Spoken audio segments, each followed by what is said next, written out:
Hi everyone, this is Matt from the Three Falls Wrestling Podcast. Normally we would open a show with jokes, some banter between two friends who watch wrestling. This episode, we're going to focus on the speaking out movement. Before the show starts, I just wanted to preface this with we wanted to show the victims as much respect as we could. Victims of alleged abuse, assault, rape, everything that's been reported thus far.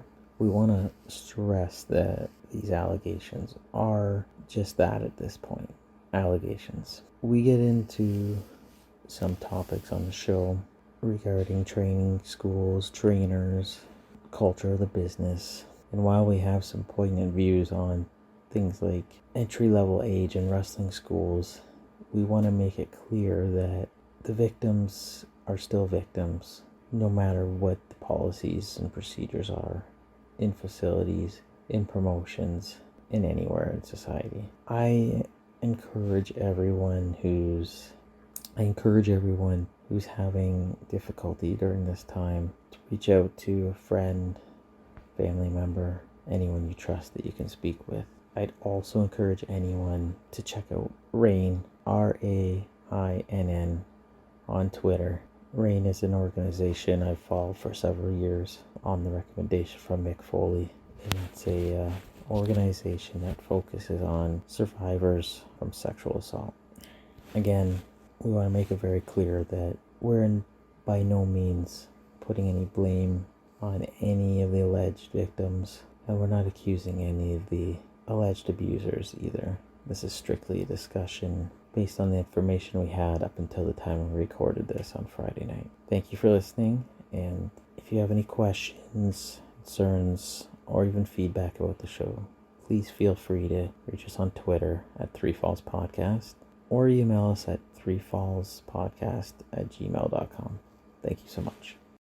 We got to address the elephant in the room.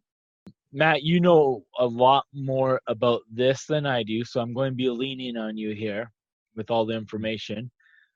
On Thursday, I don't know who the female was, what her name was, but she came out and made allegations against David Starr. She was a former ex, is that true? That's correct. And she made allegations of abuse. So let's preface this. I'm sure not everybody probably knows who David Starr is. So we'll just start there real quick. David Starr is an independent wrestler from the United States who primarily worked in Europe. Yeah. He founded a company called We the Independent, I believe is what it's called, which was a company designed to promote independent talent that wasn't signed to kind of take care of them through apparel and different things. I'm not real strong in what that project was, but I know it was based on unsigned talent.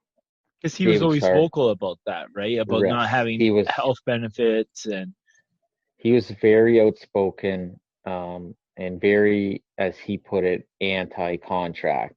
Was not interested in, from what he said, in signing contracts with any major companies because of them not taking care of talent. And he had some prominence about a year or so ago with Ring of Honor. They booked him to wrestle in, it was Israel, against Jay Lethal, and he cut a controversial promo about him being on the card only because he was of Jewish descent. Ooh. Which Ring of Honor pulled the promo. And he also had a controversial match with Walter where he stomped on the WWE United Kingdom Championship during the match. I remember that. I remember that controversy, like when that came out and everything like that. So he's always been controversial. Yes, he was a well-known figure on the independent scene, primarily in Europe. So what had happened yesterday was there was a former girlfriend of David Starr that had released some information regarding their relationship and basically had said that there was definitely some abuse and she had alleged a rape as well. against David Starr. And Wow. basically, what transpired from there was other women spoke out about David Starr. I believe through this girl. I think there was up to 6 names that had spoken out against him. This is very Yeah. similar to all the stuff with Jeffrey Epstein and the Yes. Me Too movement. We'll get to that in a second. So David Starr had put out a statement about that he's not a sexual predator, but he was a bad partner, and that it was a very odd statement he put out about. I think his interpretation might have been different than hers, but then he said a term called gray rape, where it's like gray area rape. It didn't make a lot of sense, and I'm not gonna try to decipher that because I didn't quite get where he was going with that. Yeah. His statement really did him no favors. He got attacked mercilessly over that on Twitter, and basically said that he's been awful and he's in counseling, and if his career is over, so be it. And he got attacked heavily for addressing it but not addressing it, apologizing but not apologizing, and he ended up deleting his Twitter account. A hashtag started out of this called Speaking Out. So what had happened on the heels of David Starr was a lot of women in and out of the industry began using his hashtag to describe their experiences with a lot of male wrestlers within the industry. And we'll get to it in a little bit. There was also some allegations against female wrestlers too, but primarily this was about young female wrestlers and girlfriends and spouses of female wrestlers or male wrestlers.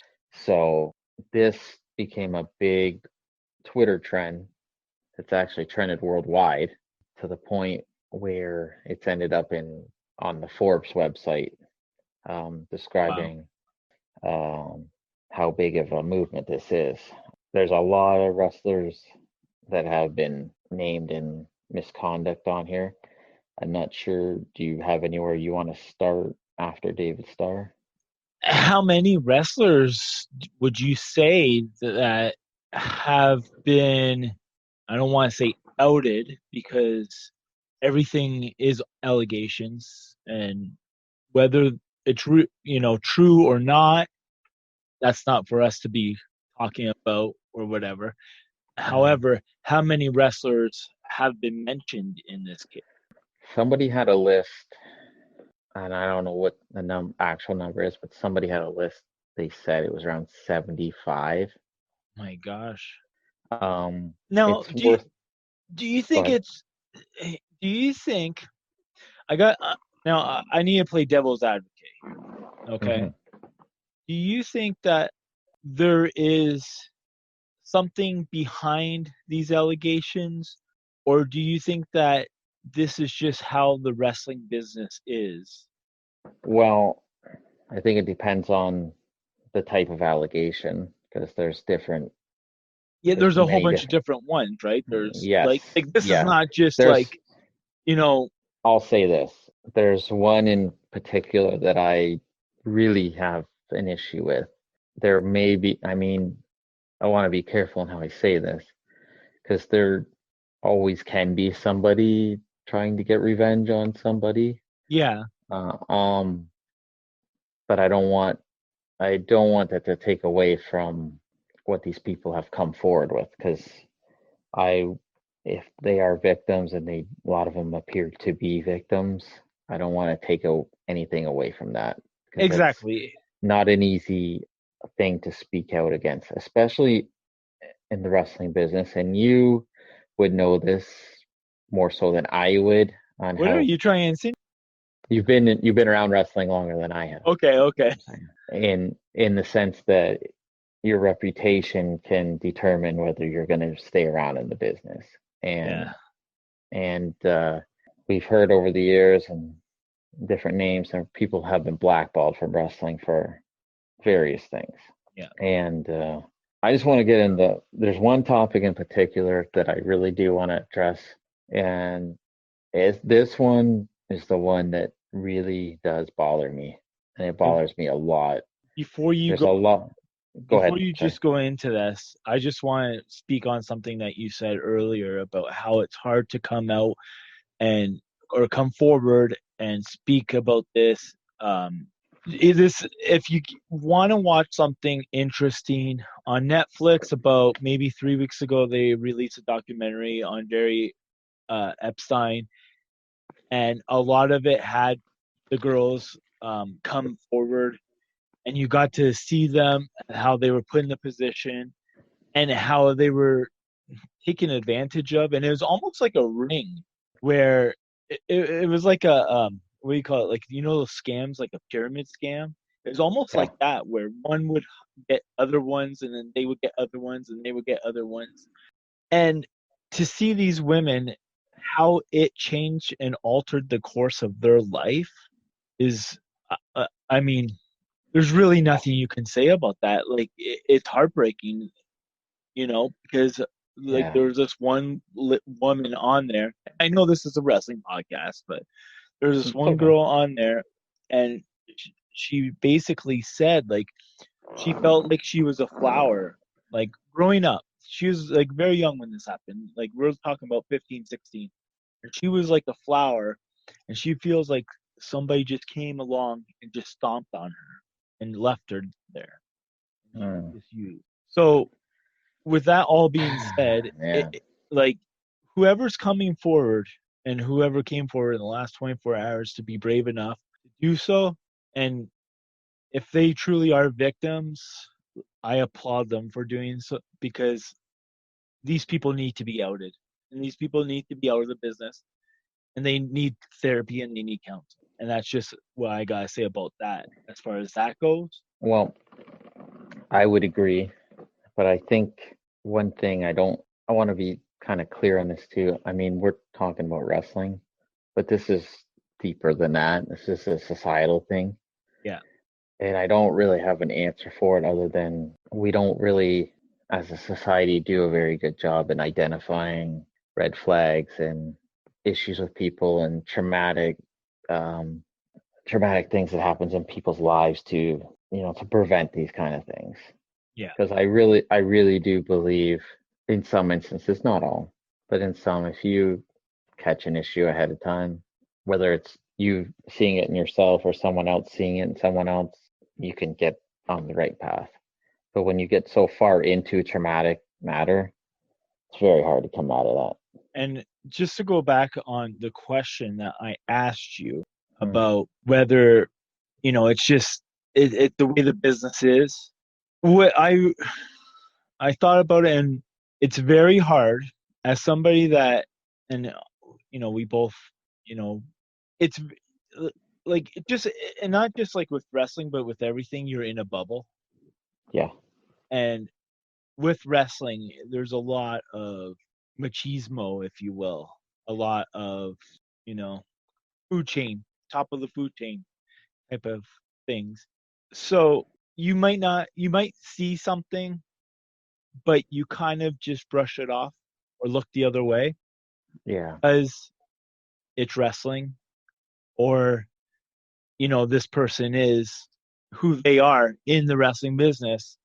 So it's, even though in normal society, this person, like, would be, you know, like, Well, that's part of a bigger problem right there is the doing nothing, right? Like you exactly. And that's what I'm saying. like Like, this probably has, I mean, it has been happening well for well years. there's an actual TV show called Dark Side of the Ring. I've never heard of it. Yeah, I know, right? But obviously there is issues in wrestling. Like And, I mean, and I really just want to say this, that it's not just wrestling. no, We're, no. we're coming to a certain point that this is happening in Hollywood. This is happening in workplaces all Hmm. across the world. It's just, it's hard because for those victims to take a step and to come out because they know that they could be putting a lot on the line if they're just brushed off. And they're going out a lot of times it's against more powerful people, like people who And are that's in sort of power. what I wanted to talk about. There is one circumstance that was repeated over and over again in this. So a lot of girls came out about training schools, and many of them had stated, and a lot of this, just to preface this again, a lot of this is in the UK scene, but I imagine a lot of it's prevalent on this side of the world. A lot of them had stated they were 14 or 15 entering wrestling schools. So I don't know what all the rules are overseas. I know in North America, it's typically 18, and some schools will let you train early if you have parental consent. So a lot of the stories involved girls, 14 and 15, that are essentially being taken advantage of by trainers, people running these schools, or trying to be manipulated by them, or trying to be coerced by them, or inappropriate conduct towards them. And this was a constant story that I read over and over with different names over and over again. Now, I don't know about you. I would have a hard time sending a 14-year-old girl to a wrestling school without supervision. And I'm not saying they can't go and try to learn. And I just think that, especially after reading all that, you got guys that are in their 30s telling these girls how great they look in their gear, and like, I mean, the comments were sickening, really. And like you, I have a daughter. It's disturbing. It's very, very disturbing. You know, we're talking fully grown men that should know better, that are trying to manipulate these girls, and I found that utterly, utterly disturbing. So that was that's the one scenario I kept reading over and over again, and it's like some of these guys are offering up places for them to stay so they can train in the morning or don't have to go home. One of them moved himself into a girl's parents' house. Like it's just, I don't even know what to say. It's just, it's very, very, it's disturbing. It's disturbing. And like going back to that Epstein thing, most of those women or girls were that age, were about 14 or 15, because it's probably a lot easier to manipulate someone that age, than Yeah, I mean, because these aren't young trainees no. that are closer to their age. These are fully grown adults. And the problem here is it's a power thing. They have all the contacts and connections. So Yeah. you're taking somebody that's essentially a child and trying to control them. And it was just, that was a story. I must have read about, if I didn't read 10 different stories on that, I'd be shocked. Wow. So wow. That's one scenario. And I mean, like you, I don't understand how. I mean, maybe it's not the parent, but as a parent myself, I would not daughters. Well, I mean, if I go, first of all, I can just say this as a father. If I'm dropping my girls off when they're 14, 15 at a dance recital or a dance place where they go learn dancing, I'm casing the joint. I'm going in. I'm meeting everyone there. If it's full of guys, no, I'm going somewhere else. I think today you have to do that. I think in general, like, it's not even just a today thing. I think no. The only reason I say that is you think of how many stories outside of wrestling. Yeah. Where you even have like a piano teacher, violin teacher that's alone with, teenage girl. Like, it's just, wrestling's on a whole other level, right? And I'm assuming a lot of the parents just want to make their kids happy, right? I'm also assuming that they probably are manipulated by the people running the school. Will take care of them. Eh, I just, I couldn't. I would be weary of it if for any activity. But wrestling, I would. I mean, I don't know. Me, I wrestling don't know. is so different because it's very hands-on, But yes, right? So that's why, like, if it was wrestling, like, absolutely hell no. But even dance could be hands-on though. oh yeah, You know what I mean? So I can figure understand. I can skating. I understand, mean, like, but what I'm also thinking is that, like, a lot of parents might not be, very privy to this information. It might just be, you know, yeah, my 14-year-old daughter and her friend are training with these other boys who are probably, or these other kids, right? Kids that are 14. Like, have you ever seen Paige's movie or documentary, right? I haven't seen it. No. You never seen it? Well, like, I mean, when she was training, like, it looked like a bunch of kids training, and I'm assuming, like, that's what it probably is. It's, Um, so, but little, you know, you they're wonder easily too. can be taken advantage You wonder too. of. Like I've been doing enough kids sports, right? Where some parents are there, some aren't, and a lot aren't even paying attention to the game or whatever either, right? So Yeah, they're just talking. I can't fathom Well, that. I I, got a I question can't. for you, and this is kind of getting off topic of wrestling, but not really to the conversation that we're having. Yes. I don't know anything about it, absolutely nothing. I just kind of read about it or heard about it in passing. What is going on with hockey right now, with the junior hockey, and is it something So similar to this? e- sort of. So there's a lawsuit filed against the Canadian Hockey League. So for those that don't know, that's the Ontario Hockey League, Quebec Major Junior Hockey League, and the Western Hockey League. They all fall under the Canadian Hockey League body. There's two players. One is a former NHLer, Dan Carcillo, who's quite controversial in his own right, but has been an advocate for mental health and in hockey. And there was another player that played in the Western Hockey League. They're both they both filed a lawsuit against the league for them knowing of abuse type issues that weren't addressed. So it's stuff like so if you're in junior hockey, if you're a rookie, you might be 16 years old. And if you're playing in the OHL, for example, you might be playing with 19, 20, 21-year olds.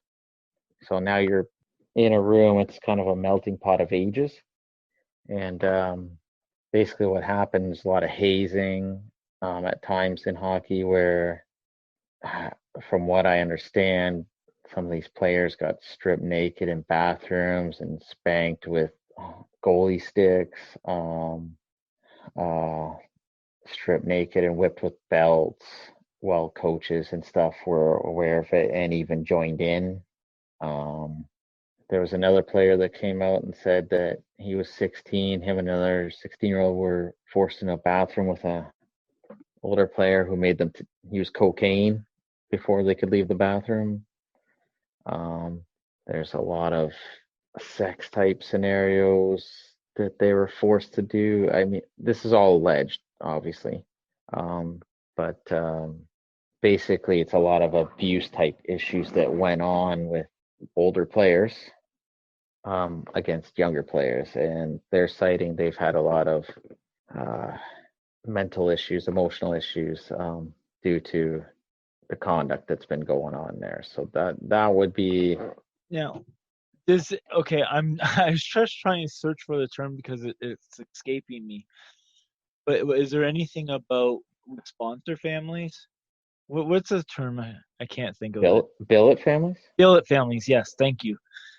Anything with I that? didn't. Because I can see I that being that could possibly be like a major, Well, yeah, I haven't seen anything with billet families. So which is the good. thing with the thing with hockey is billet families generally are pretty checked. They're not, as a rule, a problem. But at the same time, a player, like, is he gonna go and tell the billet family that he's being abused in the dressing room and potentially lose their spot. It's the same thing in wrestling.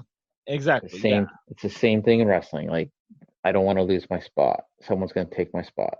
Yeah. And I don't think it's any different in any sport, really. Like, if I speak up, am I gonna lose? Am I gonna lose any opportunities? And that's kind of what we're looking at here.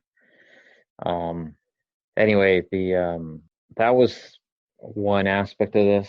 There were a lot of abuse allegations from relationships, rape allegations, just mental and emotional abuse with different people. I guess we can go down some of the accusations. Yeah, we're not going to sit here and No, I but think like some of the prominent ones will. yeah, we're not going to sit here and say, oh, this person, this person, this person. We'll just say the major, like you said, the prominent ones. Like, for instance, Jack Gallagher got fired.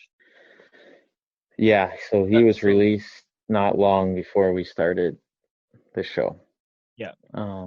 Now he had a rape allegation, Which and WWE being a publicly traded company, whether they just don't want their hands in that.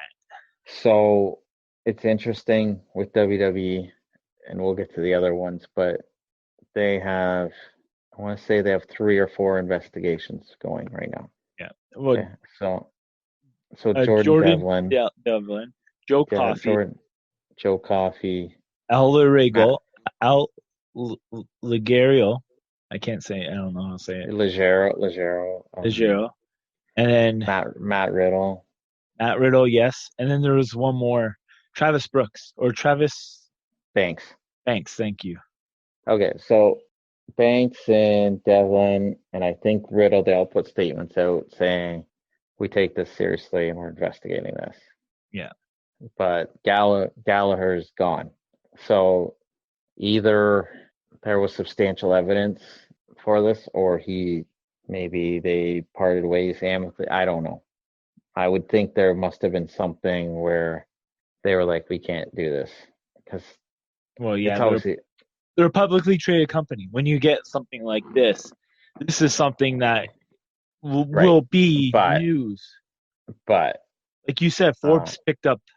But like I said, the other ones were listed as investigation, and he was fired. So there had to be something substantial. Mm-hmm.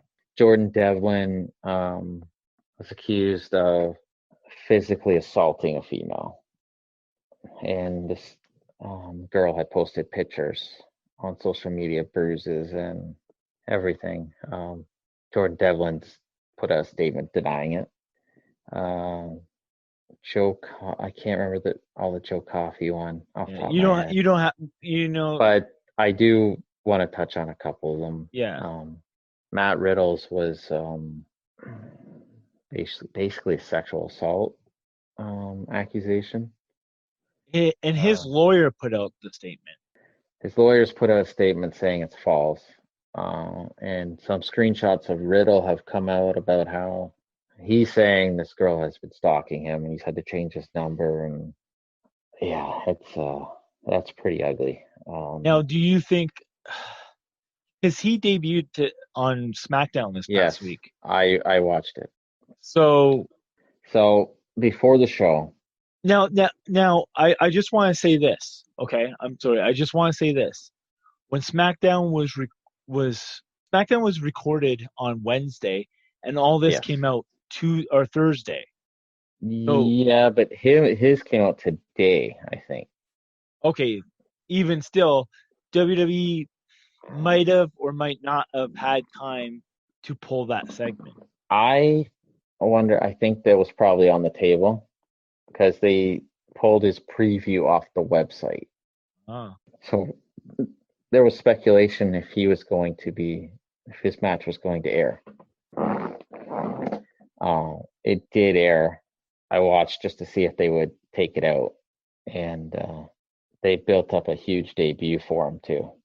So, spoiler: he wrestled AJ Styles. Well, it won't be a spoiler because by this if you haven't seen it, you haven't seen SmackDown by now. But he wrestled and defeated AJ Styles. So they were banking on a huge debut for him. Probably a run or a feud or a program with the IC title.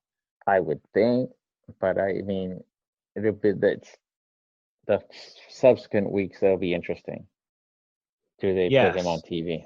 Now, Right? did they record next week's or this week's SmackDown already? Or did they only? I think they only recorded the I one think week. they just did this week, and I think they're doing tapings next week for the next 2 weeks. Yeah, because Could that be, was a whole clusterfuck. Or which sorry, I we didn't can. mean to That's okay, swear, but that's exactly what it was. and we'll get to that Yeah. after. But you know, how do you, if you're one of the major companies, you're not just going to fire somebody unless there's just cause. So how Yeah. do you handle the talent while these accusations are going on? Do On you pull camera them or off off? on camera? Well, so like for instance, a case like Matt Riddle, like usually they would just pull them off TV, probably. I mean, then again, they didn't do that with Velveteen Dream. Yeah, but I think that one cleared up from Did what it I was though? reading. I was reading that today. Okay, So because I didn't I see don't know the deep. anything Yeah, for. I believe, and don't quote me on this, that they resolved that issue. It was found to either be untrue or there wasn't enough circumstantial evidence to Gotcha. do anything with. Don't quote me on that, but that's how I read it. So, but they did not take him off TV, and he was in a major program with Adam Cole. Right. So I I can't know. see them taking Matt Riddle off TV unless something else comes out. Where if that's the case, they'll just kill the angle. They'll work their So WWE magic and kill it, whether it be he was taken out off camera and write him out of storyline. However, I can see them going forward with this, but just not maybe making him as seem to be as important as they originally were going to. so I believe WWE had a meeting with the talent today about this situation. I haven't seen any reports on it yet, but they had put out a statement that they were meeting with all the talent regarding, I don't know if it was based on sexual misconduct or what the case may be, but I mean, WWE is the one that has to address it the hardest. Yeah. Because obviously they're the biggest company, and they really got hit hard on this in the sense that a lot of the UK talent is fingered in this particular accusation. Like we mentioned, Jordan Devlin, Joe Coffey, Travis Wolfgang. Banks. Wolfgang's another one. Oh, Um, I mean, it's quite a few pieces to that roster, and then because those guys still work with Progress too, and Progress cut ties with Devlin and Banks immediately. yeah. So it's, I mean, a lot of those independent companies in Europe in particular basically put out statements that they're not working with like anybody. Now, for companies outside of WWE, there's names mentioned. AEW, Jimmy Havoc was a big topic as well. And they have addressed that. So AEW put out a statement that I don't know if they were sending him or he's going or he's volunteered for I don't remember I don't have the quote in front of me, but basically the gist of it was that he's entering a rehab program. Yeah. So And then after they will reevaluate his status as to whether he will still be employed by AEW or not. so and I'm not gonna get too deep in Jimmy Havoc, but I would say he was one of the most talked about wrestlers on social media in terms of conduct. A lot of it sounded like a lot of mental, emotional problems with him, self mutilation, abusive conduct towards partners and girls. And anyway, so AEW's address has put out a statement about that.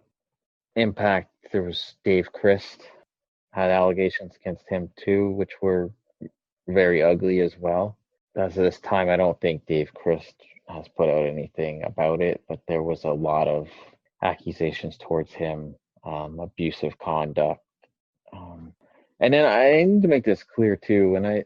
There's different forms of abuse here when we're talking about different people.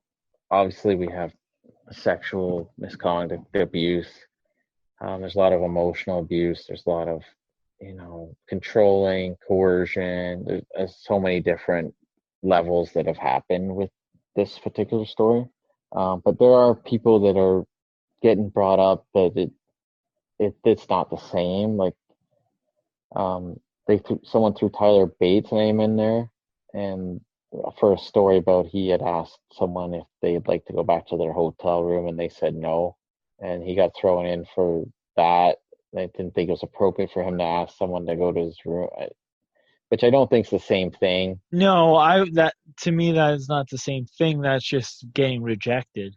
Right. So, I mean, I think you have to sift through some of that too, because I think that shouldn't be lumped in with an abusive situation. No. I mean, if you're an adult and you're asking somebody to go to your room, I don't think that's necessarily abuse. Now, if they don't take no for an answer, then yes, that's a different scenario. Or if he verbally berates them afterwards. Yeah. I mean, but so that was one thing there. There was something else I was going to say with that too. But there's a lot of names getting thrown around there that are getting lumped into this, and I think it's important to differentiate what is abusive and what is. So, you said a lot of verbal abuse, and that there's a lot of verbal abuse in wrestling. Yes. It's definitely, I mean, not just in wrestling, but everywhere. It's locker room talk. What it is, it's locker room talk. In 2020, locker room talk might not be acceptable because of the way that society is right now, like in this day and age. A lot of people are not taking hazing and verbal abuse, even if it's done in a tongue-in-cheek or happy manner, or I don't know about happy, but you know what I mean. Yeah. But my question, do you think professional wrestling, the industry itself, backstage, will change because of all of this? Or do you think this is something that will be kind of swept under the rug? I think the easy answer would be that I would think companies will just hope that it just dies down. But you and I live in Canada, right? There was the whole thing with Don Cherry earlier or late last year. Yeah. That normally would have just went away, but Twitter wouldn't let that go. No. Right. Well, and Twitter, I believe, gives people a voice that normally wouldn't have a voice. Right. So there's other scenarios. I mean, we're seeing it with Black Lives Matter, right? Like, people are going to keep fighting for that. And when something trends, it's trends, and people will not stop. Yeah. If they feel it's important, it's not going to stop, right? And for situations like that, they shouldn't stop. That should be a focus. A situation like this, I don't think should stop either. I mean, if and again, if these allegations are true, that it should be addressed. How do you think that they would address it though? Because I mean, like, for instance, we were talking about hockey, the hockey locker room. Mm-hmm. Are you going to always have a coach in there? In wrestling, are you going to have somebody that's human resources, even for companies that aren't WWE? I think it's very difficult for a company that's not WWE or an AEW. Because I mean, anyone can have allegations against whatever company, you know. Well, here's a good example. Shane Helms put on Twitter that he had he'd been around long enough that he worked shows where they don't even have separate dressing rooms, No. right? And he said he never felt comfortable with that. And he doesn't think stuff like that's right. But if you really think about it, if you have somebody in there that is a predator, let's say, or they have, you know, mental issues, they're whatever the case is, and they're changing around women or women are changing around them. Do you not see that being an issue? Yeah. So the independent scene is not really monitored, right? I think we can agree with that. Yeah. I don't know how you regulate it unless there's And see, and that could be a problem. What if you have to regulate it? What if it comes to the point where everything has to be regulated? Then we're looking at costs that a lot see of I businesses won't want to, incur, and they'll go up. There won't be well, as many. I'm not as familiar with how wrestling licenses work, promoters licenses. You might know more than me on this. I don't know. I know years ago there was a lot of controversy in Ontario here where they passed laws that made it easy, like anybody could run a show. Yeah, you just need insurance. Right. So if anybody can run a show, anybody can run a show. Exactly. So that's why I'm asking, like, should there be something in place, a commission for, shows like maybe even plays, not just professional wrestling. What about plays? Any theatrical performance have a commission where they have to pay for this commission to get a license to put on a show. It would take some real power brokers to do it. So people that are heavily involved in that side of the business would have to implement it. Because And that's what I'm saying. Like, a lot of indie promoters, or they don't have the money to do this, and they won't do this. So if this happened, we would see a lot, and I mean a lot, of indie promotions fold up. But would that be a bad thing? Because that means that the ones that you are seeing, that are out there, are commissioned, are governed. I would, yeah, I don't think it'd be a bad thing because But then you have a lot less work for indie wrestlers. I know, but it's the quality, not the quantity.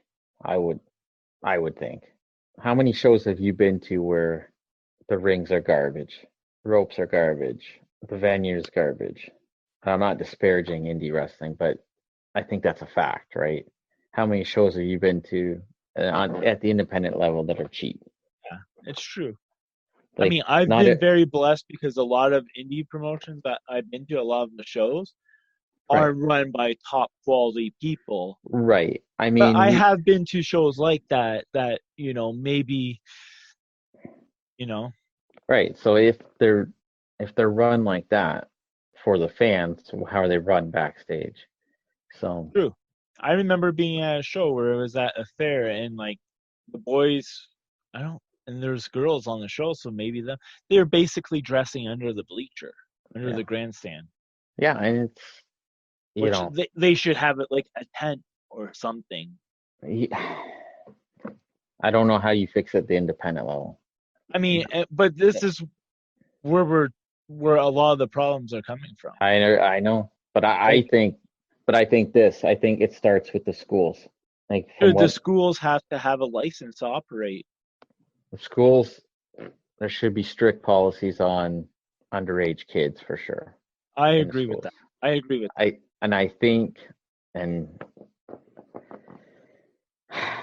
I think if you're a female, especially underage female, you should be training primarily with females. I I don't mean, think that's you could bring up the argument that every school should have a male and female trainer, but that might not solve the case, because no, who's to but say that the female doesn't engage in the same activity? well, I'm glad you brought that up because there was a story about that. TJ Perkins put out a statement about that he was taken advantage of at 15 by female wrestlers that were 22, 2022, and that he's always felt awful about it. Something's like he felt something was wrong with that. That he didn't wear it as the badge of courage that guys would. Like he felt taken advantage of. Well, yeah. But so you're right, and it can go both ways. Yeah. But here, do you think anybody under 18 should be training to be a wrestler? No, absolutely not. I Yeah, know. I don't either. I know, like you hear about it, you know, but I mean it's not the whole problem. But a lot of the stories I read were that problem, and that's one part of it. And I would again that it's disturbing. yeah, And I think I don't know. it's hard again, because we don't know what the UK is like. You got to remember there's a lot of people that are training wrestlers that are, independent people that really haven't done a lot in the business and probably have their own indiscretions, their own issues. I mean, one of the names that you brought up was Dave Chris. And Right. a lot of what was brought up was done because I believe it was at his wrestling school, correct? Yeah. Now, here's the thing. I've met Dave a few times. Mm-hmm. I would never, he always seemed professional to me, like I would not. But you don't know him on a personal level either. I don't know him. I don't know like a guy like Dave Chris, who I met a couple of times, even though I think I'm, he's professional when I've met, I would not trust him with my kids, right? Because I don't know him. Right. But here's the thing, right? Here's the thing, right? If you entered wrestling school and you don't know anybody, but you got to put your trust into your trainer. Well, here's the thing, right? Okay. I trained briefly at a wrestling school. Yes. Okay. And you're talking about trust. The first thing in wrestling, above all else, is you got to be able to trust the person you're in the ring with, because you're trusting them with your body and your life, that you can walk out of there unscathed. So the first thing when you step into wrestling school, the very first thing that you have to know is that you can trust everybody in that school. Because if you can't, then why the hell are you in the ring with them, right? That's your body. You're not, you know what I'm saying? Am I making sense here?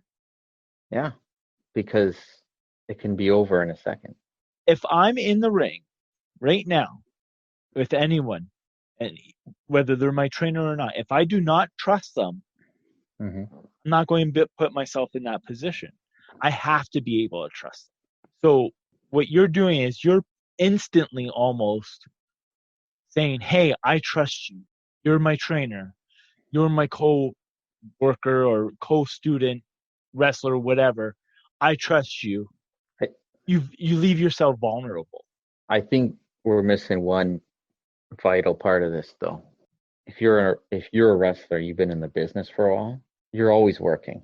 So if you're the trainer, I'm not saying everybody's like this, but essentially a wrestler, you work the crowd, you con the crowd into whatever you want them to do. If you're really good at it, they can work on their everyday life too, right? Yeah. Well, trust me. This is the school you got to be at. Trust me. Yeah, but I mean, if you're a predator or somebody that's taking advantage of people, you're working whether you're a wrestler or not in your everyday life. I agree, but a wrestler probably can take that to another level. I would think. Maybe. And I'm not an expert on the subject, but the predator subject, but that's what wrestlers do every day. Yeah. It's what they do. They do every day, right? And if you're, on TV, you're obviously you've succeeded in doing that at some point. Like you've been able to convince people to buy into your persona, buy this T-shirt to support me. I don't know. It's man. It's a really shitty situation. So I think the thing to watch for now is to see what really does change in wrestling. I don't think WWE doesn't have a choice. I don't think they can afford any more bad publicity. You gotta bet your bottom dollar that the evil big machine that WWE may be, that with something like this, they're on it. And they are not taking it lightly. Even though it could be argued that this stuff happens in WWE all the time. You know, we've all heard stories about ex talent who come out and say, so and so, this is the culture backstage. So and so is like this, or the management's like this, or you're always walking on eggshells. Well, I mean, it's even recent in the last couple of years. Yeah, Like you had the thing with you've had stuff with Mauro Ranallo, yeah, that's a right? great Like example right there. like you had the issue with allegedly with JBL. And see, and this is the point that I was trying to bring up at the beginning, where it's hard in something like wrestling because that culture has been around since almost its inception. Yes. Wrestling is very, very hard nosed. Back then, you don't miss a date. You're injured, you still work. You're sick, you still work. You're someone in your family dies and there's a funeral. Don't miss any dates, brother. You'll be there. Yeah. Wrestling's very hard nosed. It very is. As much everyone says, it's like a fraternity. I know, women included into that. It's a brotherhood, a sisterhood. But at the same time, just like we were talking about hockey with the hazing, there's a different culture in the locker room than there is out on the rink or the ring or the field or the court. Yep. And that's Yeah. universal. Universal. And it's been like that for a long time. Well, I'll give you a good example. Just watch the documentary Lipstick and Dynamite. Yeah. Yeah. We're talking stuff going back to the 30s. I mean, even all the stuff with Fabulous Moolah. There's that Dark Side of the Ring season 1 with all those allegations. This is I nothing. mean, Everything, even though we're talking about it, even though it's on social media, even though people are hearing about it, this is something that is not new at all by the slightest. It's just no. more light being shed on.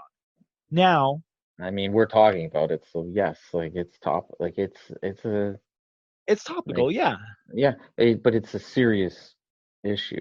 It's very serious, but This here's the was thing. this How was do not you a topic change? we were going to talk about No, originally. no, And no. We try to keep this show very, very, more lighthearted than this. This is going to be one of our deeper episodes. But my question is, how do you change something that's been like this for so long, and that it's almost the culture, like JBL, hazing and bullying Mauro Ranallo? Like, well, are we going to really see like this change?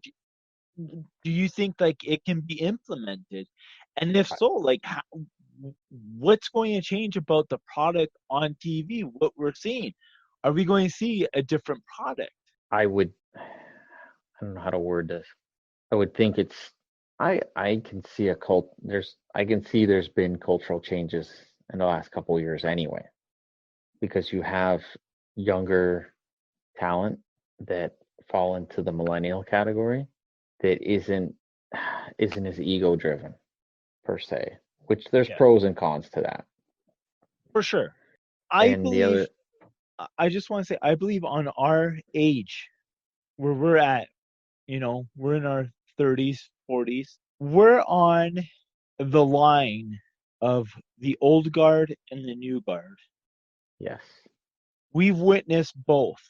I would Hmm. say when I was training, it was very old guard.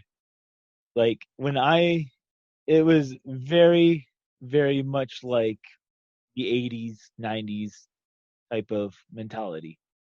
I think if tomorrow, God forbid, I step foot back into a wrestling school, which obviously I never would at this age, I feel it would be very, very different and more welcoming. And that's not to say that it wasn't like that before. It's just it was a different time and place. Even in the time I've been going to shows, and I probably went to my first indie show probably in 03, maybe 04. The people even that go to the shows is completely different now. And what I mean by that is when I was going years ago, the fans were more volatile than they are now. Crotch chopping, vulgar chants. Yes. I don't know how to say this, You know, but I the can remember attitude era that everyone loves. I hope we talk about that one day. But even females in the crowd, there was a lot more, and I had seen this where wrestlers were coming up to them intermissions and after the shows, and I have seen that at indie shows before, and it looked more than just a fan interaction. Could be wrong, Well, but I some of don't them, I I could don't say, really see that some anymore. of them I don't have their really. girlfriends or family there. Well, the wrestlers, yeah, yeah. Yeah, so I mean, There's more of that's the that thing. now. You Yes. don't know who is who, right? No, I can tell you, it was different. Let me just say that. Okay. So now it's a lot different. So when there's girls at shows, typically I find they're super fans. They're More more like Comic interested. Con. Yes, they're more that type of crowd. So I do find the culture itself has changed. Even I don't know how to explain it. And you're probably way better to speak to this than I am, but even the last few years backstage at shows is a different vibe than it was previously. It's much calm. Like it's much more. I don't know how to explain it. It's See just that there's like I said, you say that, but it's very hard because the promotion that I was so much involved with was always very, very, very professional. yeah. Like that's like I can't say, No, there I'm was not like a saying lot of in carny. I'm not saying in an unprofessional way. I'm just Yeah. saying I'm just saying like the wrestlers are more just more calm. They're not Yeah, they are. that's where I was going with that. So the Like the culture, people you're talking about, like the people in the business, like the yes, workers. yes, Yeah, they're a different breed than what they were, like I said, with the old guard.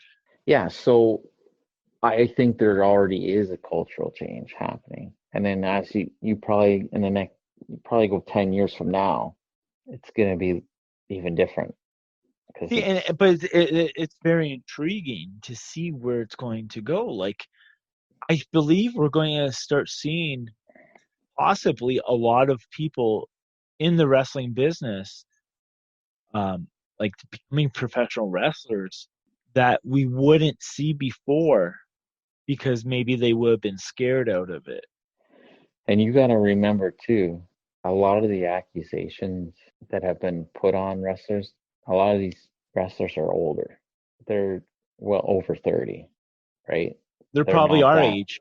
right? So they've been in that, they were on that dividing line you were talking about. So Yeah. it's stuff. Not all of them. Most of them I found are older.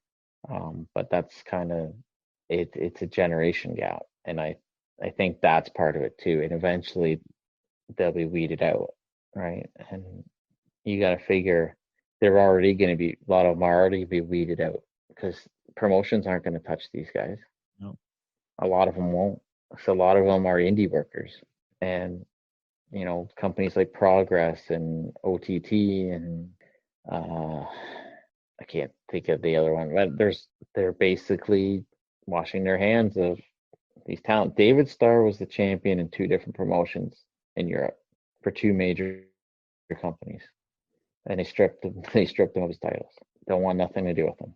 So it's I can see the change already happening. I don't will or there will always be somebody in wrestling or any business or whatever that mistreats people or Exactly. Like this is not something that is just strictly a wrestling conversation. This is I something think I can't say yeah. this enough that this is something that it happens everywhere in every different walk of life, every different platform. And right now, a lot of it, and here's the thing: I don't think like this all started. I would say with the Epstein movement, this Me Too movement. Hmm. I think that was just the beginning. I don't think we're going to see it's going to be like a quick end. Like this is going to be a gradual process that we're going to see more people coming out. I mean, we saw Kesha. She had a big with her record producer. That was a big issue. Hmm. So it's affecting the music industry. It's affecting the movie industry with the Weinstein affecting. Well, you got to think how many celebrities over the years have you heard that have had allegations against them for inappropriate conduct? Yeah, Kevin Spacey. He's, he, I think that thank it, you. You know it, what? And that's a good example because he was one of my favorite actors. American really? Beauty's one. Yeah, I he didn't think was. he was that great. No, No, Edward Norton, good actor. Um, one of my favorites. but no, but I one of my favorite movies was American Beauty. Yeah, Love that movie. I don't think I can watch it now, and I don't know. I don't know. It's just one of those. Think about my grandma growing up. Always loved Bill Cosby. Doesn't have any use for him now, yeah. right? I mean, It tarnishes. Not only does it tarnish their reputation, but it tarnishes everything yeah, because not only will we ever see Kevin Spacey in anything, probably not. Most definitely not. But like you said, you can't watch American Beauty, and that's something that he did before.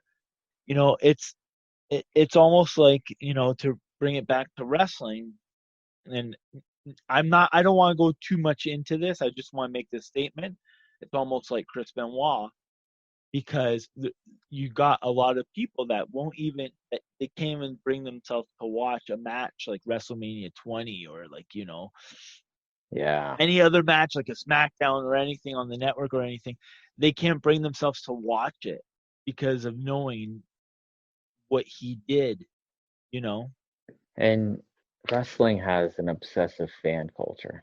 the An wrestling upset, fan is wired differently than a lot of other. right?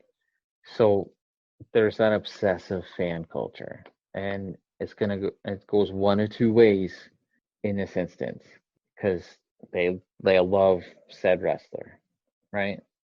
They'll deny the allegations for said wrestler, even though we don't know what's true and not true, or they'll completely abolish their fandom of that person and go off the deep end. There's no in between here.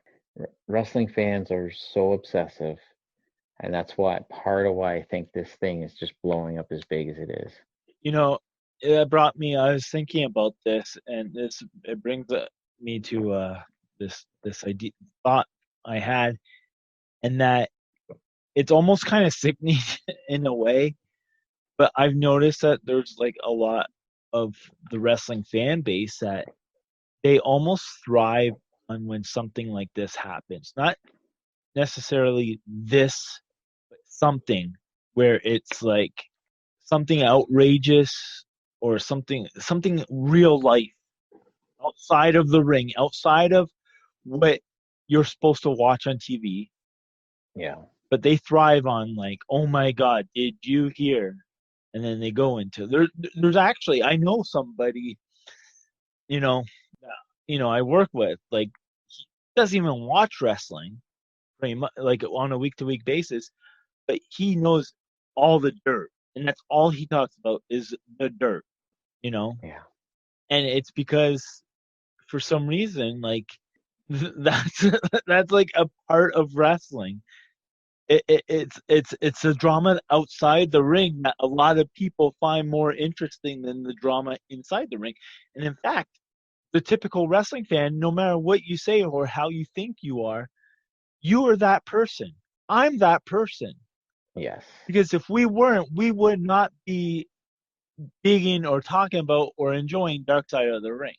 I think I said it 2 weeks ago. Fans don't view wrestlers as actors. They don't. No. They don't view them in the same way. And that's why they don't go and call them by their real names. And it's hard because and they have to be on. They have to be on. They have to be on 24/7, which it's tough. And it's funny though, because you see a lot of wrestlers that are trying to have that separate life on Twitter. I don't think you they have can. Jordan Grace going as Trisha, her real name Trisha Parker, who plays Jordan Grace.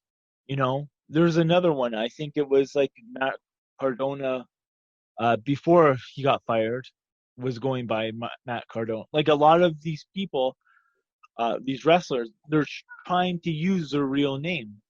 And this kind of brings me back to a separate topic that we had before, of where I said that, you have to separate yourself. You can't have 15,000 or Twitter followers as your real name if they're there for your actor. But even if you use your real name, you're still that wrestler. It's to me, it's irrelevant. But see, the fans are going to view you that way anyway. They will, but that's why you have to be like, okay, on Twitter, and I'm sorry, I'm just going to use her as an example. It has nothing to do with her, but I'm just going to use her as an example. As Jordan Grace, okay? She, like, for instance, if I was her, okay, I'm just using her name. Okay, you know what? I don't want to use her name because I don't want to. It has nothing to do with her. I'm going to use me. Okay. Okay. I'm a wrestler, D-Rock. Okay. And then I'm also Derek, the human being, the person, the real person. Yes. I'm going to have a Twitter account for D-Rock, the wrestler. I'm going to tweet about things that D-Rock would tweet about. However, I'm going to have a separate one for Derek. And I'm going to tweet about stuff that I personally, it might not even have anything to do with wrestling, but if I want to talk about the hockey game, I'm going to use that Twitter account. If I want to talk about my opponent this Friday night at the Nassau Coliseum, I'm going to use a Derek Twitter account. I think that's where the line should be drawn. Well, You have to show people, no, this is me. But see, and this is where it's hard, though. This is where it's hard. I understand. Before you say it, I understand. This is where it's hard because you're promoting yourself. And D-Rock's Derek's brand. And if I want to sell T-shirts and I want to do all this, I need to be that person. Well, first of all, props to saying the Nassau Coliseum because that's pretty cool. I'm old school like that. There you go. R.I.P. It's still there. They remodeled it. Yeah. I thought they tore it down. No, they redid it because Islanders played some games there last year. Oh, really? That's a big fight with Brooklyn. Anyway, that's a whole conversation. So I think they will be tearing it eventually. But what I was going to say is, you could change your name on Twitter, or you can have two different Twitters. You're still the character at the end of the day because you're still putting yourself into that character. I don't care what any of the wrestlers want to say that they're playing a character. That's their image. That's their likeness. But you can say that for any movie actor. It's not the Arnold same. Schwarzenegger, Terminator. No. Sylvester Stallone, Rocky. It's not the same. It's not the same. Why do they get to different Rocky from Sylvester Stallone? Has Sylvester Stallone played any other characters in his career? Well, so has wrestlers. Not really, unless you're John Tenta. Ed Leslie. Right, but my point being though is that you play different gimmicks, you play different characters and that. And you know what though? Maybe not so much now, but No one goes up to Ed Leslie and says, "Hey, Zodiac." I would. Yes. And they're No. like, "Hey," they're like, "Hey, Brutai." Would I? Yes. No. But it's like the point I was trying to make is they can differentiate if they want, and I understand why they want to do that. In the fans' eyes, it's not going to matter.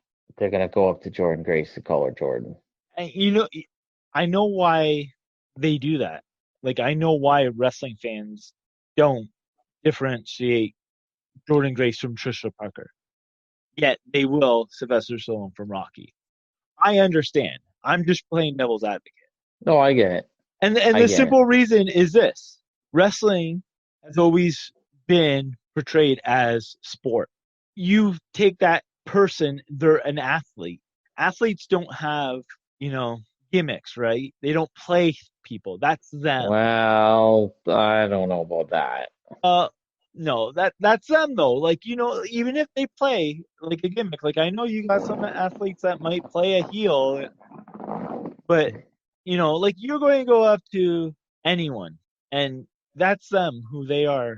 Like, if like LeBron James, Okay. LeBron Do you James. do you think Floyd Mayweather is any different in real life than he is on TV? No. But he's doing the gimmick thing. He's money and You mean he he doesn't just walk into his barber and be like throwing bills up in the air and he owned his own Brinks truck. yeah, Anyway, that's him. right, right. So, but he's amplifying that. The point is, the point of it is, you put work into a character, people are still gonna recognize you, and even if you're trying to say that's just my wrestling character, chances are there's a good portion of you that's actually that character anyway. So, or you're becoming that character and don't even know Well, it. we always hear that the best gimmicks at work is in wrestling is you set your volume to 10, Yes. which is basically you up here, so I can see that. I don't even know It's how we got on this topic. no the we were just talking about the atmosphere in wrestling and working essentially. So Yeah. anyway, people are trying how the business is changing with the millennial generation. So main topic, we were talking about what's going to happen in the future, and the point of it was this generation is, I think, already weeding that out, and this will probably finish it off. There you go. I I don't don't know know what if else we to should say.